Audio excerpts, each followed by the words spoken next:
DD next level இந்த படத்தோட கதைக்கு போறதுக்கு முன்னாடி இந்த படத்தை பத்தியும் இந்த படத்தோட ஒன்லைன் பத்தியும் பேசியே ஆகணும். ஏன்னா இந்த படம் முழுக்க முழுக்க ரிவ்யூவர்ஸ்க்காகவே எடுக்கப்பட்ட படம். இப்ப இருக்கிற காலகட்டத்துல ஒரு படம் நல்லா இருக்கா நல்லா இல்லையா அப்படின்னு சொல்லிட்டு தியேட்டர்ல போய் பார்த்து என்ஜாய் பண்றாங்க. ஆனா பல பேர் ரிவ்யூவரோட சேனலை எடுத்துக்கிட்டு அவங்க போடுற ரிவ்யூவை கேட்டுக்கிட்டு படத்துக்கு கூட போக மாட்டாங்க. அதனால இந்த படத்தோட கான்செப்டை எப்படி மாத்தி வச்சிருக்காங்கன்னா, படம் பார்த்து வந்ததுக்கு அப்புறம் உங்க இஷ்டத்துக்கு நீங்க ரிவ்யூ பண்றீங்க. இதுக்கெல்லாம் ஒரு முற்றுப்புள்ளி வைக்கணும்ன்றதுக்காக படத்தோட வில்லன் மூவி ரிவ்யூ பண்ற எல்லாருக்கும் ஒரு கிஃப்ட் பாக்ஸ சென்ட் பண்றாரு. அது போலதான் நம்ம ஹீரோவுக்கும் ஒரு கிஃப்ட் பாக்ஸ் சென்ட் பண்றாரு. நம்ம ஹீரோவும் ஒரு பாப்புலரான மூவி ரிவ்யூவர் தான். அந்த கிஃப்ட் பாக்ஸ்ல என்ன இருக்குன்னு பாத்தீங்கன்னா, மூவியோட ஸ்பெஷல் ஷோ டிக்கெட் இருக்கு. அந்த டிக்கெட்டை எடுத்துக்கிட்டு நம்ம ஹீரோவும் சந்தோஷமா கிளம்பி போறாரு. அங்கதான் படத்துல ஒரு ட்விஸ்ட், அதாவது வில்லன் ஒரு ட்ராப் மாதிரி செட் பண்ணி அந்த கதைக்குள்ளேயே கொண்டு போயிடுறாரு. அங்க போய் பார்த்தாதான் தெரிய வருது, நம்ம ஹீரோ மட்டும் அந்த ட்ராப்ல மாட்டல, நம்ம ஹீரோவோட ஃபேமிலியும் மாட்டி இருக்காங்க. அதே போல மூவி ரிவ்யூ பண்ற நிறைய பேரும் அந்த ட்ராப்ல மாட்டி இருக்காங்க. சோ இவங்க எல்லாருமே அந்த ட்ராப்ல இருந்து வெளியே வந்தாங்களா இல்லையா, வில்லன் கிட்ட இருந்து எப்படி தப்பிச்சாங்க, இத ஒரு பேய் படமா எப்படி மாத்தினாங்க அப்படி சொல்றதுதான் இந்த படத்தோட மீதி கதையே. இந்த படத்தோட ஃபுல் ஸ்டோரியை தெரிஞ்சுக்க நம்ம சேனலை சப்ஸ்கிரைப் பண்ணிட்டு இந்த வீடியோவை ஸ்கிப் பண்ணாம பாருங்க. படத்தோட ஆரம்பத்திலேயே ஒரு மூவி ரிவ்யூவருக்கு ஒரு கிஃப்ட் வருது. அந்த கிஃப்ட் ஓபன் பண்ணி பார்த்தா சினிமா பாரடைஸ்ன்ற தியேட்டர்ல இருந்து ஒரு ஸ்பெஷல் ஷோக்கான டிக்கெட் வந்திருக்கு. அந்த டிக்கெட்டை எடுத்துக்கிட்டு ஹீரோ அந்த தியேட்டருக்கு போறாரு. தியேட்டருக்கு போய் பார்த்தாதான் தெரியுது அவர் மட்டும் தான் அந்த தியேட்டருக்கு வந்திருக்காரு, வேற யாருமே வரலன்னு. அங்க போய் ஷாக் ஆகி நிக்கிற அந்த யூடியூபரும், என்ன தியேட்டருக்கு யாருமே வரல, நான் மட்டும் தான் வந்திருக்கேன், இங்க என்ன நடக்குது அப்படின்னு சொல்லி பயந்துகிட்டே கேக்குறாரு. அப்பதான் அந்த மேனேஜர் சொல்றாரு, இது உங்களுக்கான ஷோ, நீங்க மட்டும் தான் பார்க்க முடியும், உட்காந்து அமைதியா உங்க படத்தை பாருங்க அப்படின்னு மேனேஜர் சொல்ல ஸ்கிரீன்ல படம் ஓட ஆரம்பிக்குது. பயந்துகிட்டே உட்காந்து படம் பார்த்துக்கிட்டு இருக்க திடீர்னு ஸ்கிரீன் ஆஃப் ஆன உடனே செல்வராகவன் வராரு. அவருதான் இந்த படத்தோட வில்லனே. அவருக்கு இந்த படத்துல இட்ஸ் காட் இருதயராஜன் பேரு. அந்த யூடியூபரும் படம் பார்த்துக்கிட்டு இருக்கும் போது செல்வராகவன் வந்து படத்தை பார்த்துட்டு, உங்க இஷ்டத்துக்கு கண்ணா பின்னான ரிவ்யூ சொல்றீங்க, இதுக்கப்புறம் நீங்க ரிவ்யூவே சொல்லக்கூடாது, படத்தை பத்தி உங்களுக்கு என்னடா தெரியும் அப்படின்னு பயங்கர ஆக்ரோஷமா பேசிக்கிட்டு ரிவ்யூ பண்ற ஒவ்வொருத்தரையும் அந்த தியேட்டருக்குள்ள வர வச்சு கொலை பண்றாரு. ஒரு கட்டத்துக்கு மேல அந்த ஊர் மக்களுக்கு தெரிய வர அந்த தியேட்டரையே தீ வச்சு கொளுத்தி அந்த தியேட்டரையே இழுத்து மூடிடுறாங்க. கொஞ்சம் வருஷத்துக்கு அப்புறம் கிசா 47 அப்படின்னு சொல்லிட்டு ஃபேமஸ் ஆன யூடியூப் ரிவ்யூவர் தான் காட்டுறாங்க. அது வேற யாருமே இல்ல, நம்ம ஹீரோ சந்தானம் தான். அவருக்கு இந்த படத்துல கிசா 47 அப்படின்னு தான் பேரு. படத்தோட ரிவ்யூ பத்தி பேசுறத ப்ரொஃபஷனலா வச்சுக்கிட்டு ஜாலியா பேசிக்கிட்டோம், கிண்டல் பண்ணிக்கிட்டோம், சந்தோஷமா இருந்துகிட்டு வராரு. அப்பா ஆட்டோ ஓட்டுறாரு, அம்மா ஹவுஸ் ஒய்ஃப், தூங்கு மூஞ்சி தங்கச்சி, இது எல்லாத்தையும் தாண்டி நம்ம ஹீரோ ஒரு பொண்ணை லவ் பண்ணிட்டு வராரு. சோ இது எல்லாமே ஒரு சைடு இருக்க, எப்ப பாரு நம்ம ஹீரோவோட அப்பா ஹீரோவை திட்டிக்கிட்டே இருக்காரு. மூவி ரிவ்யூ பண்றன்ற பேர்ல கண்டவன் கிட்ட கேலி கிண்டனம் வாங்கிக்கிட்டு கண்ணா பின்னா பேச்சு வாங்கிட்டு இருக்க இவனால ஏரியாவில என் பேரும் கெட்டு போகுது. இது வரைக்கும் சொந்தமா சம்பாரிச்சு ஒரு ஜெட்டியாவது வாங்கி போட்டு இருக்கானா, அவன் போட்டு இருக்கிற ஜெட்டி கூட என்னது அப்படின்னு திட்டிட்டு இருக்க நம்ம ஹீரோ சந்தானம் இந்த ஜெட்டியும் வேணாம் ஒண்ணும் வேணாம் சொல்லி அவங்க அப்பா மூஞ்சிலேயே எரிஞ்சிடுறாரு. உடனே சந்தானம் அப்பாவை பார்த்து, ஒரு நாள் இல்ல ஒரு நாள் இந்த யூடியூபர் கிசா 47 பார்த்து ஊரே வியந்து நிக்கும் அப்படின்னு சவால் விட்டுட்டு உடனே உள்ள போய் சாப்பிட போயிடுறாரு. அங்க கட் பண்ணா நம்ம ஹீரோவை பார்க்க ஹீரோயின் வீட்டுக்கு வர நம்ம ஹீரோவோட அப்பாவும், இவன் பின்னாடி எல்லாம் சுத்தாத, இவன் பின்னாடி சுத்துறது எல்லாம் தண்ட செலவு, உனக்கு நல்ல பையனா பார்த்து நானே கல்யாணம் பண்ணி வைக்கிறேன், தயவு செஞ்சு இவன் கூட சுத்துறதெல்லாம் நிறுத்திடு அப்படின்னு அட்வைஸ் பண்ணி தேவையில்லாத பிரச்சனையெல்லாம் யாருடா கிளப்புறது அப்படின்னு ஹீரோ உள்ள இருந்து வெளியே வராரு. பையன் வந்ததை பார்த்ததும் அப்பா சைலண்ட் ஆயிடுறாரு. அதுக்கப்புறம் நம்ம ஹீரோவுக்கு ஒரு கொரியர் வந்திருக்கு. அந்த கொரியருக்குள்ள என்ன இருக்குன்னு பாத்தீங்கன்னா, சினிமா பாரடைஸ் சொல்லி ஒரு மூவி டிக்கெட் இருக்கு. அந்த லொகேஷனுக்கு வாங்க, அட்ரஸையும் பின் நம்பரையும் அனுப்பியிருக்காங்க. இது எல்லாத்தையும் தாண்டி அந்த மூவியோட டிக்கெட்டும் அனுப்பியிருக்காங்க. உடனே நம்ம ஹீரோவும் அந்த டிக்கெட்டை எடுத்துக்கிட்டு அந்த அட்ரஸுக்கு போறாரு. அங்க போய் பார்த்தாதான் அந்த தியேட்டரை பாழடைஞ்ச பங்களா மாதிரி இருக்கு. அந்த தியேட்டருக்குள்ள யாருமே இருக்கிற மாதிரியே தெரியல. பூட்டி இருக்கிற தியேட்டருக்கு இந்த அட்ரஸ சொல்லி நமக்கு யாருடா இந்த கிஃப்ட் பாக்ஸ் அனுப்பி இருப்பாங்க அப்படின்னு நம்ம ஹீரோ யோசிச்சுக்கிட்டே இங்க இருக்கிறது சரியில்லைன்னு வேகமா அங்க இருந்து கிளம்புறாரு. வழியில போகும்போது வீட்டுக்கு கால் பண்ணி இந்த விஷயத்த சொல்லலாம்னு முடிவு பண்றாரு. ஆனா யாருக்குமே போன் ரீச் ஆகல.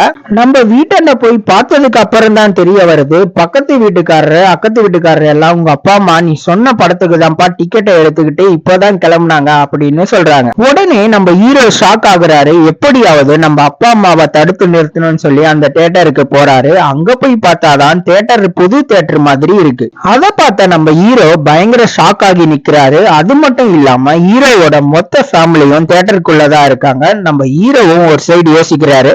காலையில பார்த்தோம் இந்த தியேட்டர் அலங்கோலமா இருந்துச்சு, இப்போ எப்படிடா இப்படி மாறிச்சுன்னு சொல்லிட்டு இந்த தியேட்டருக்குள்ளதான் ஏதோ பிரச்சனை இருக்கு, நம்ம அப்பா அம்மாவை எப்படியாவது காப்பாத்தணும்னு சொல்லிட்டு நம்ம ஹீரோவும் அந்த தியேட்டருக்குள்ள போறாரு. தியேட்டருக்குள்ள போறவங்க யாருமே உயிரோட திரும்பி வர மாட்டாங்க.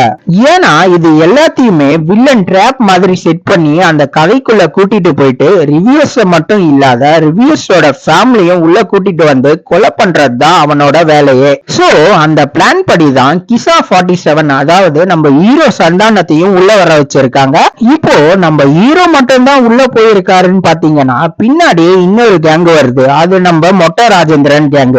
நம்ம மொட்டை ராஜேந்திரனும் ஒரு மூவி ரிவ்யூவர் தான். அவருக்கு இதே போல ஒரு கொரியர் வந்திருக்கு. அந்த கொரியருக்குள்ள ஸ்பெஷல் ஷோ டிக்கெட் வந்திருக்கிறதுனால அவரும் இங்க வந்து மாட்டிக்கிறாரு. அவரை போல நிறைய பேர் இங்க உள்ள வந்திருக்காங்க. சோ எல்லாருமே படம் பார்த்துக்கிட்டு இருக்க மொட்டை ராஜேந்திரனும் ஹீரோவும் வந்து ஒரு டிராப்குள்ள மாட்டிக்கிட்டு இப்போ டைரக்டா நம்ம வில்லன் கிட்டயே பேசுறாங்க. நம்ம ஹீரோவும் செல்வராகவனை பார்த்து நீ எல்லாம் யாரு, உனக்கு என்ன வேணும், ஏன் என்னோட ஃபேமிலியை இங்க கூட்டிட்டு வாங்கல அப்படின்னு இங்க என்ன நடக்குதுன்னு பயங்கர ஆக்ரோஷமா கேக்குறாரு. அப்பதான் நம்ம செல்வராகவன் ஒரு விஷயத்த சொல்றாரு. மூவி ரிவ்யூ பண்றன்ற பேர்ல என்னென்னவோ தப்பெல்லாம் பண்ணிக்கிட்டு இருக்கீங்க. ஒரு படத்தை பத்தி ஒப்பீனியன் சொல்ல தெரியாதவங்க கூட படத்தை பத்தி இது நல்லா இல்ல அது நல்லா இல்லன்னு நோட்ட சாக்கு சொல்லிக்கிட்டு இருக்கான். இது எல்லாம் உங்களுக்கு தேவையா? அதனாலதான் படத்துக்குள்ள உங்களை ட்ராப் பண்ணி வச்சிருக்க. நீங்க படத்துக்குள்ளேயே போயிட்டு படத்துக்குள்ள இருந்து எப்படி தப்பிக்கிறீங்க அப்படின்றத இந்த கேமோட மோட்டிவே. அதை கேட்ட உடனே நம்ம ஹீரோக்கு தூக்குவாரி போட்டு பயங்கரமா ஷாக் ஆகி நிக்கிறாரு.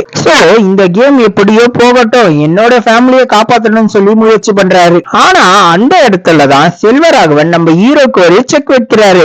இந்த படம் முடியறதுக்குள்ள 3 சாப்டரா நான் ஒரு பிளான் செட் பண்ணி இருக்கேன். அந்த பிளான்ல இருந்து தப்பிச்சுட்டனா நீ உன் ஃபேமிலியை காப்பாத்திக்கலாம், நீயும் உயிரோட வெளியே போகலாம். அப்படி இல்லனா உள்ள இருக்கிற கொடூரமான பேய்கிட்ட மாட்டிக்கிட்டு நீ சாக போற அப்படின்னு சொல்றாரு. சோ அதுக்கப்புறமா ஹீரோவும் கொஞ்சம் உஷாராகிறாரு. மொட்டை ராஜேந்திரனை கூட வச்சுக்கிட்டு நம்ம ஹீரோவும் பல திகழாலங்கடி வேலையெல்லாம் செய்யறாரு. ஒரு கட்டத்துக்கு மேல டோட்டலா அந்த டிராப் மூவிக்குள்ள போயிடுறாரு. சோ இப்ப நம்ம ஹீரோ அந்த மூவிக்குள்ள இருக்காரு. சோ அந்த மூவிக்குள்ள இருக்கிற எல்லாருமே நம்ம ஹீரோவோட அப்பா அம்மா தான். அதாவது கேரக்டர் வைஸா எல்லாருமே தனித்தனியா பிரிஞ்சிருக்காங்க. சோ நம்ம ஹீரோ மட்டும் தான் ரியாலிட்டிக்குள்ள இருக்காரு. அவருக்கு மட்டும் தான் இது உண்மைன்னு தெரியும். அவரால மட்டும்தான் இவங்களை காப்பாற்ற முடியும். இப்போ செல்வராகவனும் சாப்டர் 1 ஸ்டார்ட் பண்ணி அவங்க கிட்ட இருந்து நீங்க தப்பிச்சு போயிருங்கன்னு சொல்லிட்டு சாப்டர் 1 ஓபன் பண்றாரு. சாப்டர் 1 என்னன்னு பாத்தீங்கன்னா மாஸ்க் வில்லன் ஒரு மாஸ்க போட்டுக்கிட்டு ஒரு கில்லர் கையில கோடாலி எடுத்துக்கிட்டு எல்லாரையும் கொலை பண்றதுக்காக வரான். இதுக்கு முன்னாடியே ஹீரோவுக்கு ஒரு சின்ன கனவு வந்திருக்கும். அதுல முதல்ல சாவ போறது யாருன்னு பாத்தீங்கன்னா நம்ம ஹீரோவோட அம்மா தான். அவங்க அம்மாவை பாத்துக்கிட்டீங்கன்னா வீட்டுல அடக்க ஒடுக்கமா ஒரு பெண்மணியா இருந்திருப்பாங்க. ஆனா இந்த மூவிக்குள்ள இருக்கும்போது பயங்கர மாடர்னா இருக்காங்க. இதை பார்த்து நம்ம ஹீரோவும் ஷாக் ஆகுறாரு.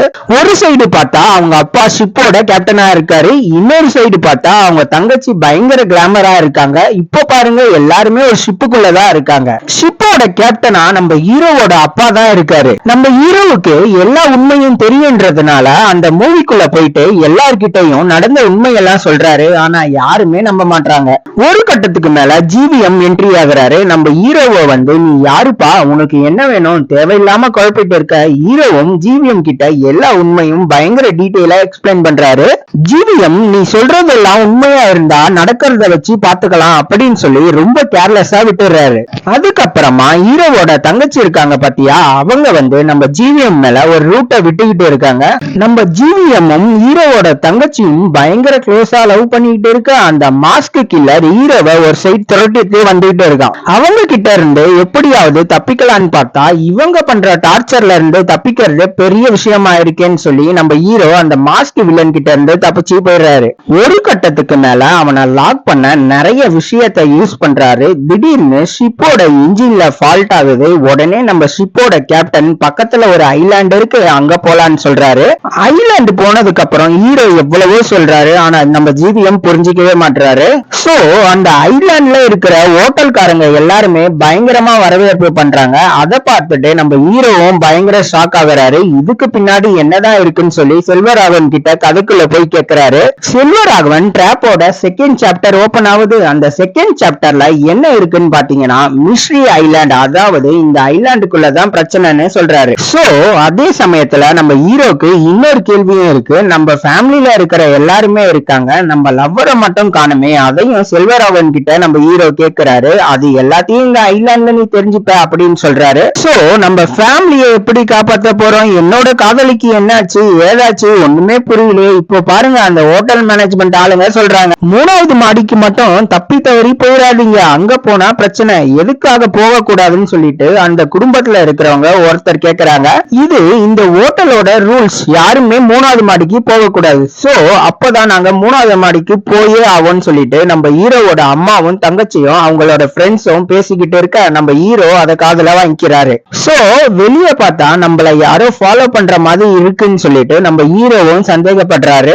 இன்னொரு சைடு பார்த்தா இந்த ஹோட்டல்ல இருக்கிறவங்களோட முகமே சரியில்லை, இவங்க யாரு என்னன்னு தெரியாம நம்ம இங்க வந்து மாட்டிக்கிட்டோம். அது மட்டும் இல்லாத நம்ம இந்த ஐலாண்டுக்கு வரும்போது இந்த ஐலாண்ட்ல இருக்கிறவங்க ஏதோ ஒரு பிரச்சனைனால இறந்து போயிருக்காங்க. சோ ஒரு க்ளூவை சொல்லிட்டு போயிருப்பாங்க. சோ அதுல இருந்து மொட்டை ராஜேந்திரனுக்கும் நம்ம ஹீரோவுக்கும் கையும் ஓடல காலம் ஓடல. ஹீரோவோட அம்மா தங்கச்சி அண்ட் அவங்களோட ஃப்ரெண்ட்ஸ் எல்லாரும் சேர்ந்து 3வது மாடிக்கு போறாங்க. அங்க ஒரு புக்கை ஓபன் பண்றாங்க. அந்த புக்ல இருந்து ஒரு ஆவி வருது. அந்த ஆவி தான் ஹீரோவோட லவ்வரான ஜெசிகா. என்னடா என் ஆளோட போட்டோவை இங்க மாட்டி வச்சிருக்கீங்க, அது மட்டும் இல்லாம இவ இந்த ஹோட்டலோட பார்ட்னர்ஷிப் அப்படின்னு எல்லாம் சொல்றாங்களே, அதனால நம்ம ஹீரோ சந்தேகப்பட்டு ஹோட்டல் மேனேஜ்மெண்ட் கிட்ட போயிட்டு இந்த போட்டோல இருக்கிறவங்களோட டீடைல்ஸ் சொல்லுங்கன்னு கேக்குறாரு. அப்பதான் அவங்க சொல்றாங்க, கொஞ்சம் வருஷத்துக்கு முன்னாடி இவங்க இங்கதான் இருந்தாங்க, ஆனா இவங்க மர்மமான முறையில காணாம போயிட்டாங்க, இவங்களுக்கு என்னாச்சு ஏதாச்சுன்னு எங்களுக்கு தெரியல அப்படின்னு சொல்றாங்க. நம்ம ஹீரோவுக்கு ஒரே சந்தேகம், அவரோட சந்தேகத்தை தீர்த்து வைக்கிற ஒரு ஆளு யாருன்னு பாத்தீங்கன்னா நம்ம செல்வராகவன் தான். செல்வராகவன் கிட்ட திரும்பவும் கதைக்குள்ள போயிட்டு என்னாச்சுன்னு கேக்குறாரு. உன்னோட கேள்விக்கெல்லாம் பதில் தெரியணும்னா 3வது மாடியில ஒரு புக் இருக்கும், அந்த புக்கை ஓபன் பண்ணா நீ கேட்கிற எல்லா கேள்விக்கும் பதில் கிடைக்கும் அப்படின்னு சொல்றாரு. உடனே நம்ம ஹீரோ 3வது மாடிக்கு போறாரு. அதாவது அந்த ஹோட்டலோட 3வது மாடிக்கு போறாரு. நம்ம ஹீரோ போறதுக்கு முன்னாடியே நம்ம ஹீரோவோட அம்மாவும் தங்கச்சியும் போய் அந்த புக்கை ஓபன் பண்ணிடுறாங்க. அந்த புக்ல இருந்து ஒரு ஆவி வருது. அந்த ஆவி தான் சந்தானத்தோட லவ்வர். சோ அந்த ஆவி கிட்ட ஹீரோ எப்படியோ கம்யூனிகேட் பண்ண ட்ரை பண்றாரு. ஆனா அந்த பேர் ரொம்ப ஆக்ரோஷமா இருக்கு. அது மட்டும் இல்லாம அப்பதான் இந்த ஹோட்டலோட சுயரூபமே கொஞ்சம் கொஞ்சமா தெரிய வருது. அதாவது நம்ம ஹீரோவோட அப்பா அந்த புக்கை எடுத்து படிக்க ஆரம்பிக்கிறாரு. அந்த புக்கை படிக்கும் போது மட்டும் கொஞ்சம் வருஷத்துக்கு பின்னாடி போறாங்க. நம்ம ஹீரோவும் மொட்டை ராஜேந்திரனும் மட்டும் பிளாஷ்பேக்ல என்ன சொல்ல வராங்கன்னா, அப்பதான் நம்ம ஹீரோயின் முதல் முறையா அந்த ஐலாண்டுக்கு வராங்க, அந்த ஹோட்டலுக்கும் வராங்க. சோ நம்ம ஹீரோவோட அப்பா கொஞ்சமா படிச்சதுக்கு அப்புறம் அந்த புக்கை மூடி வைக்கிறாரு. சோ அத்தோட பிளாஷ்பேக்கும் கட் ஆகுது, அத்தோட ரியாலிட்டிக்கும் வராங்க. ஒரு சைடு பார்த்தா இந்த ஆவியை அழிச்சே ஆகணும் அப்படின்னு சொல்லிட்டு அந்த ஹோட்டலோட மேனேஜ்மெண்ட் ட்ரை பண்ணிட்டு இருக்காங்க. இன்னொரு சைடு பார்த்தா நம்ம ஹீரோ என்னோட லவ்வரை பத்தி தெரிஞ்சுக்கணும், அது மட்டும் இல்லாம என்னோட ஃபேமிலிய இந்த ஹோட்டல்ல இருந்தும் இந்த ஐலாண்ட்ல இருந்தும் கூட்டிட்டு போகணும், அதுக்கு இந்த ஹோட்டலை பத்தின உண்மை தெரிஞ்சாதான் என்னால அடுத்த நடவடிக்கை எடுக்க முடியும் அப்படின்றதுக்காக அந்த புக்கை படிக்க ட்ரை பண்றாரு. ஆனா அந்த புக்கை படிக்க விடாம தடுக்கிறாங்க நம்ம ஹீரோவை அந்த ஹோட்டல் மேனேஜ்மெண்ட்ல இருக்கிறவங்க. ஹோட்டல் மேனேஜ்மெண்டோட சுயரூபம் என்னன்னா, இவங்க ஒரு கொலைகாரங்க.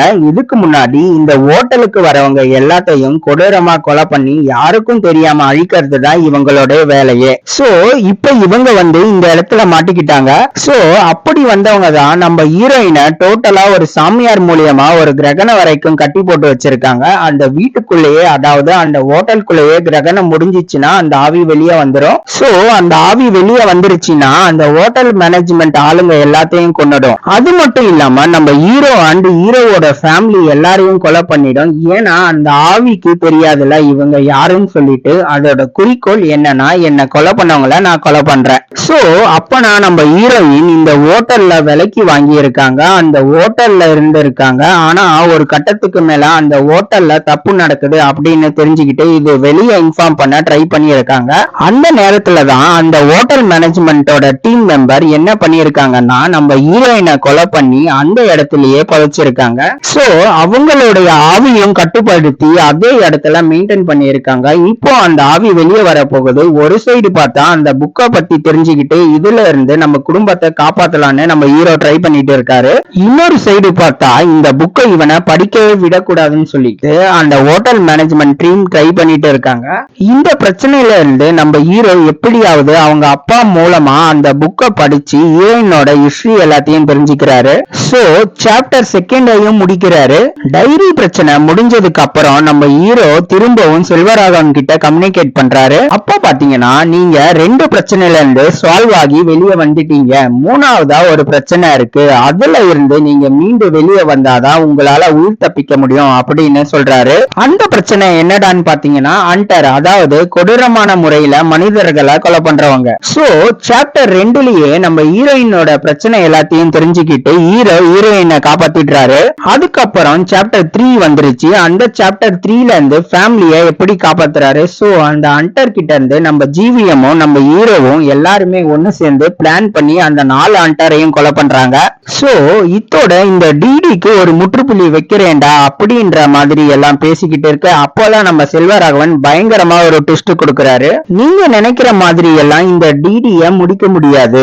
இத முடிக்கணும்ன்றது ரொம்ப கஷ்டமான வேலை. நீ எல்லாரையும் கொலை பண்ணிட்டேன்னு நினைக்கிற, ஆனா இதுக்கப்புறம் எல்லாருமே திரும்ப வருவாங்க அப்படின்னு சொல்லிட்டு ஹீரோவோட ஃபேமிலி எல்லாரையும் நம்ம செல்வராகவன் ஒரு சர்க்கிள்குள்ள போக வைக்கிறாரு. ஹீரோ அது உள்ள போகாம எப்படியோ தடுத்து நிறுத்த பாக்குறாரு.